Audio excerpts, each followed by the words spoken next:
So basically we have three columns: total cost x GST. So that is because we selected GST, and if we had not selected, it'll just say not applicable. So that'll be just all your total cost. You'll have total cost per unit, total cost per meter square. That is, it adds up all the total over here. So if you added those totals here when you were adding them as the total built area, if you don't add them, then nothing, this column will come out to be blank, and so on. So you've got a total users, and total project costs have to be equal to the debt and equity in the project. So that'll always be equal. You've got a total debt, and we split the contributions that you need to make at land purchase and construction separately. And it also includes the equity buffer that we allowed for. In one of our previous videos, I explained that you can allow for extra 150,000 that'll come in. It won't cost us anything, but that will be the buffer. So that it takes into account the extra bit of equity that you would need. You've got a hurdle rate, and based on that, because you're making so much profit, you can go up to $1 million on this if you want to make 15% on this. So right now you'll see the development margin is only 7.8, and your target risk is 15.9, and let's say you've got your residual value of land. So if I copy this and I go back into my input, and I go back in here in my value, and I change that.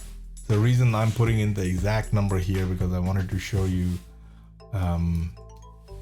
so maybe if I just go and select paste, it's not picking up the exact number. The exact number is that. Let's just copy that. I'll just put it here for the time being, so I can copy that number from here, and then go back in here and put the whole thing there. So let's just put the whole thing there. Now it's the exact same number. Now our hurdle rate, which is what we put in over here, is 15%. And now let's press the save and refresh button and see what happens here.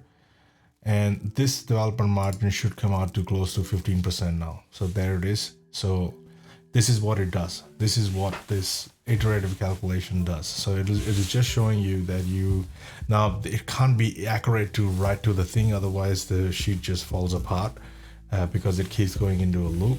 And that's how we've coded it, so that it'll get you very close to that number there. So that is what the residual land value does. That is what the highest amount of money that you should pay for the land if you want to make 15%, which is if you would like to make 15% total development margin right here.